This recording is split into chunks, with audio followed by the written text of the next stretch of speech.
Bonjour à vous. Alors, on continue les previews pour ce qui est des qualifications de la LNH. Là, on n'est pas certain si ça va avoir lieu ou non parce qu'il y a un joueur vedette de la LNH dans la conférence de l'Ouest qui a voulu garder l'anonymat, qui a été mentionné comme quoi il n'y avait pas pour l'instant de date prévue. En fait, il y avait peut-être une date prévue pour le retour au jeu, mais que il y avait encore besoin de la signature de l'association des joueurs pour concrétiser le tout. Alors même si l'association des joueurs a accepté le plan proposé par la LNH, il est possible que l'association des joueurs refuse de signer parce qu'il mentionne le fait que selon lui et selon l'association des joueurs, la LNH gère mal la situation particulière par rapport à la pandémie de la COVID-19 et que selon lui, la LNH cacherait les cas de COVID-19 positifs dans le but d'inciter les formations à retourner au jeu. Alors, si tel est le cas, ça se peut qu'il n'y ait pas nécessairement de retour qui va être prévu pour les activités de la LNH d'ici la fin juillet. Mais, s'ils reviennent, voici une série qui peut être une série très intéressante dans les qualifications, puisque malgré le fait que les Hurricanes ont fini 6e et que les Rangers ont fini 11e, c'est une série qui peut être très dynamique. Alors là, vous allez voir que sur un point de vue de statistique générale de la saison, l'avantage va quand même assez largement aux Hurricanes, mais sur un point de vue de leurs affrontements, l'avantage va complètement aux Rangers. Il y a des points très intéressants des deux côtés, alors on va faire une description de ça, puis vous jugerez de par vous-même. Vous voyez que je porte le t-shirt des Hurricanes en ce moment. Moi, je fais confiance à l'esprit d'équipe des Bunch of Jerks. Mais en reste pas moins que les Rangers les ont complètement dominés. Et selon même les dires, une citation de Rob Brindamour, on a eu beaucoup de difficultés contre les Rangers pendant la saison régulière. Alors bref, l'entraîneur-chef des Hurricanes reconnaît qu'il y a eu énormément de difficultés. Il n'y avait pas le choix, me direz-vous, parce qu'il n'y a pas une victoire contre les Rangers cette année. Donc, il reconnaît que ça va être un défi qui va être un défi difficile à relever pour l'équipe, puisque pendant la saison régulière, ça a été difficile pour les Hurricanes de jouer contre les Rangers de New York. Alors, on y va immédiatement dans l'analyse. Les Hurricanes qui ont terminé 6e dans l'Est vont affronter les Rangers de New York qui ont terminé 11e dans l'Est. Ils se sont affrontés un total de 4 fois en saison régulière, mais comme j'ai mentionné dans mes autres vidéos preview, je pense pas que ça va avoir vraiment nécessairement un très très gros impact. À la limite, ça peut peut-être jouer dans leur tête parce que les Hurricanes n'ont gagné absolument aucun match contre les Rangers en saison régulière, excusez-moi. Mais ça fait longtemps la saison régulière. Il y a eu une pause entre ces moments-là. Fait que je ne sais pas si vraiment ça va avoir un impact. Mais en tout cas, en saison régulière, le 7 novembre, les Hurricanes étaient à domicile. Ils ont perdu 4-2 contre les Rangers. Le 27 novembre, les Rangers étaient à domicile. Ils ont gagné 3-2 contre les Hurricanes. Le 27 décembre, les Rangers étaient à domicile. Ils ont gagné 5-3 contre les Hurricanes. Le 21 février, les Hurricanes étaient à domicile et c'est les Rangers qui ont gagné 5-2. Alors, les Rangers ont gagné 5-2, 5-3, 3-2, 4-2. Alors, de manière générale, les Rangers ont complètement dominé cette équipe-là.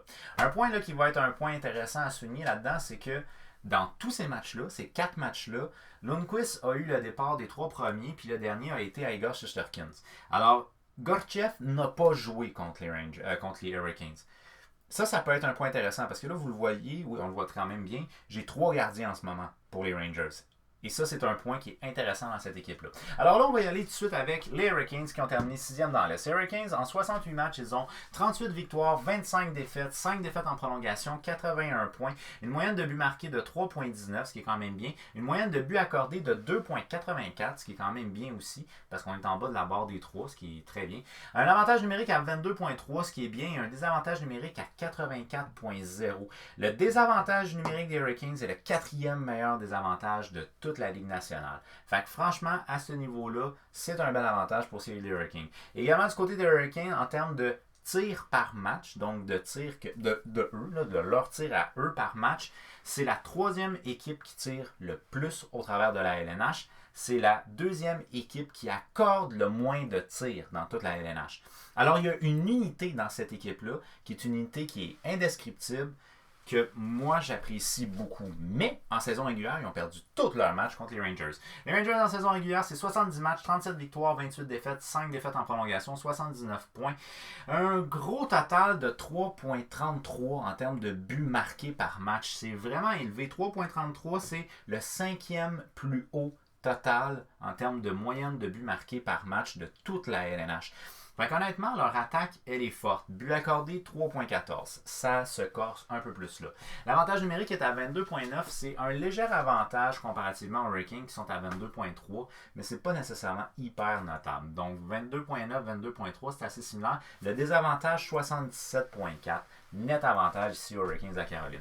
Alors, de manière générale, pour ce qui est des statistiques d'équipe, je vous dirais qu'on a une attaque qui est vraiment très forte du côté des Rangers, mais on a quelque chose au niveau de l'attaque et du jeu défensif des Hurricanes qui est particulier, qui démarque les Hurricanes des Rangers. Et à ce niveau-là, moi, je trouve que les Hurricanes sont super intéressants. Le meilleur joueur en saison régulière a été Sebastian Aho, qu'on aurait pu avoir à Montréal. Mon Dieu, que j'aurais aimé ça. Il avait accepté de signer avec nous, contrairement à Jake Gardiner, qui avait refusé de signer à Montréal. Mais je comprends Jake Gardiner, par contre. En 68 matchs, Aho, 38 buts. Il s'en allait pour une saison de 40 buts, ce petit Boswell-là. 28 passe 66 points plus 10. Tara Vinen est le deuxième meilleur pointeur de cette équipe-là. En 68 matchs, il a 63 points plus 20. Svechnikov, il s'en allait possiblement pour une saison de 30 buts lui aussi. Là. En 68 matchs, 24 buts, 37 passes pour 61 points. Je pense qu'il y avait une possibilité de faire un 30 buts pour Svechnikov. Plus 9. Dans le cas de Martin Necas, 64 matchs, 36 points, moins 6. Donc, on voit qu'on a toute une drop. On passe de 61 à 36. Ryan Fogle, lui, en 68 matchs, il a 30 points, plus 9. Alors, honnêtement, la première ligne est une première ligne très forte. Mais après ça, c'est plus vraiment le cas. Mais c'est une équipe qui joue en équipe. Et ça, c'est important. Au niveau des défenseurs, ben écoutez, Dougie Hamilton a été clairement le meilleur défenseur de cette équipe-là. Malheureusement, il a été blessé une grosse partie de la saison. Par contre, selon ce qui est dit en ce moment, et je l'ai marqué ici dans mes notes, le retour de Hamilton, c'est que Hamilton est listé comme quoi il devrait revenir pour les qualifications. C'est-à-dire qu'il devrait être de retour quand la LNH va reprendre ses activités. Fait que c'est un ajout qui est un ajout hyper important pour les Hurricanes. Ça a été le meilleur défenseur de cette organisation-là en saison régulière. En seulement 47 matchs, il a 14 buts, 26 passes, 40 points, plus 30. Par la suite, on a Jacob Slavin qui en 68 matchs, il a 36 points, plus 30. Jake Gardiner en 68 matchs, il a 24 points, moins 24. Ça a été difficile sur le point de vue défensif, mais il faut quand même mentionner que quand tu joues avec cette ligne-là ici, qui est une ligne très productive, c'est effectivement un bon tandem. Là, donc, moins 24 Jake Gardiner. J'avais mentionné tantôt qu'il avait refusé de jouer à Montréal. C'est pourquoi? Ben, c'est parce que la pression médiatique. Donc lui, il jouait à Toronto anciennement, puis il a été souvent perçu comme étant le bouc émissaire des défaites des Maple Leafs, ou du moins des contre-performances défensives des Maple Leafs. Puis c'est malheureux pour lui parce que c'est pas un bon, c'est pas un mauvais gars, excusez-moi. Donc c'était pas le gars qui était responsable en tant que tel des défaites des Maple Leafs, mais souvent dans les médias torontois, il était identifié comme tel. Je comprends qu'ils veulent pas retourner dans un gros marché. Tout à fait logique. Et Joel Edmondson, lui, en 68 matchs, qui joue anciennement avec les Blues de Saint-Louis, en 68 matchs, 20 points, plus 7. Dans le cas de Edmondson, c'est surtout un défenseur qui est connu comme étant un défenseur défensif.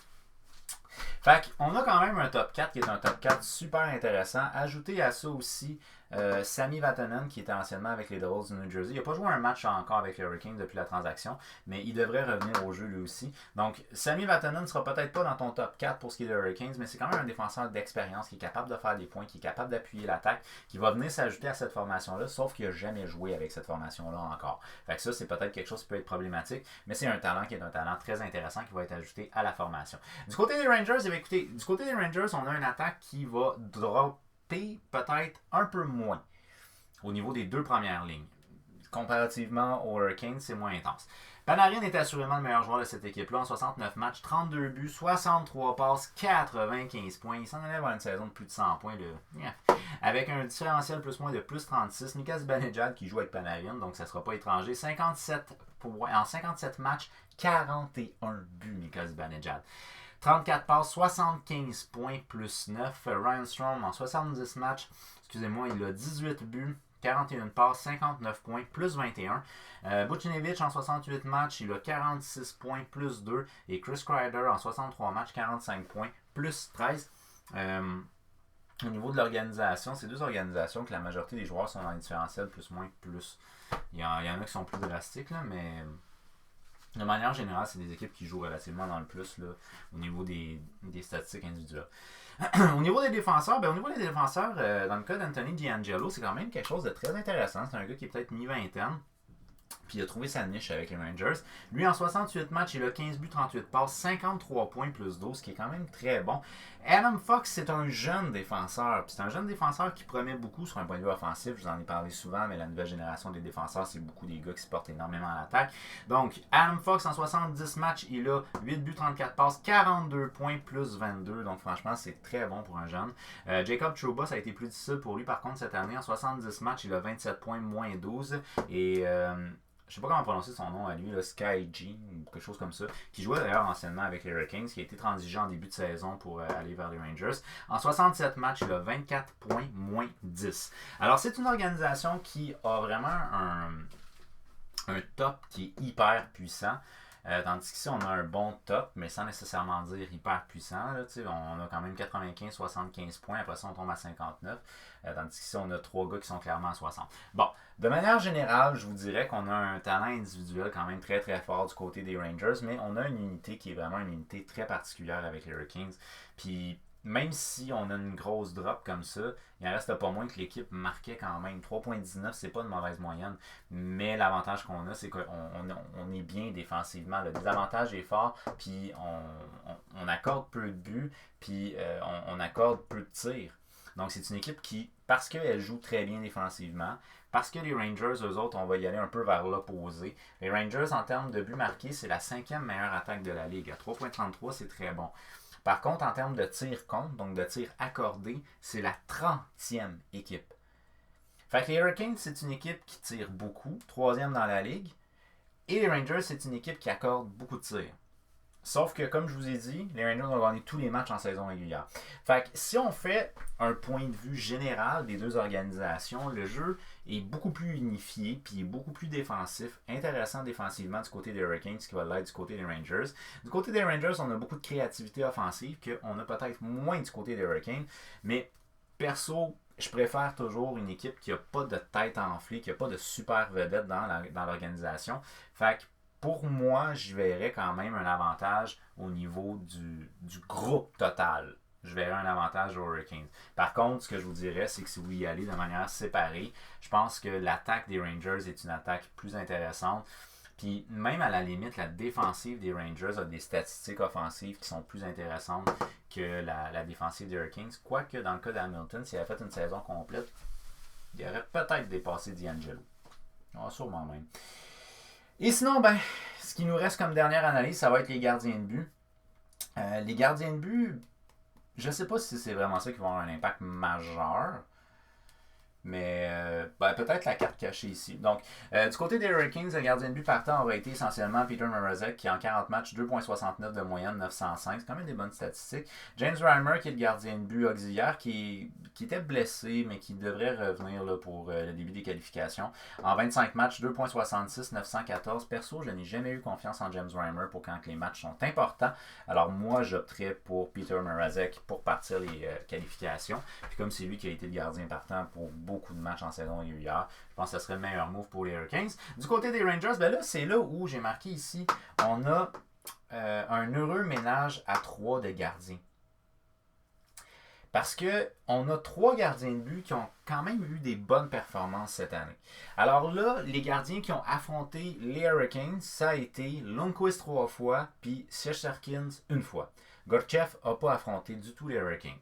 Si on regarde, Gorchev est le gardien qui a le plus marqué, il a le plus joué pour les Rangers cette année, 34 matchs, 3.04, 910. C'est pas exceptionnel. C'est pas exceptionnel. On va comparer avec les autres, là, mais tu sais, à 3.04, c'est correct sans plus. 2.66 va être plus intéressant. Mais encore une fois, c'est une équipe qui accorde beaucoup moins de tirs, tandis qu'eux en accordent beaucoup en termes de tirs. C'est ce qui fait que la moyenne, elle est peut-être élevée, mais le pourcentage est quand même relativement intéressant à 910. Henrik Lundqvist, lui, statistique peut-être moins intéressante en saison régulière. 30 matchs, 3.16, 905. Mais il a de l'expérience, puis il a gagné tous ses matchs contre les Hurricanes quand il a joué. Il a joué 3 fois. Les 3 fois, il a gagné. Puis sinon, on a Igor Shesterkin. Dans son cas, à lui, c'est vraiment le gardien qu'on voit comme étant le gardien d'avenir chez les Rangers. 12 matchs, 2.52 de moyenne, 932 d'efficacité. Très bon. Vraiment très bon. Alors, du côté des Rangers, je pense qu'on a un dilemme qui est un dilemme intéressant. Notre gardien qui a été celui peut-être le plus de confiance pendant la saison régulière à cause qu'il y a eu plus de départs aura été Gortchev. Celui qui a eu le plus de disons, le plus de réussite contre les Hurricanes cette année, c'est Lundqvist. Et celui qui a été le plus étonnant plus vers la fin de saison, c'est Shesterkin. Et c'est lui en qui on voit un avenir. Fait que je pense qu'on a un heureux choix du côté des Rangers ici. Je ne sais pas exactement qui ils vont choisir. Moi, si j'avais à choisir, j'opterais probablement pour Lundqvist parce qu'il a de l'expérience et qu'il a joué beaucoup contre les Hurricanes.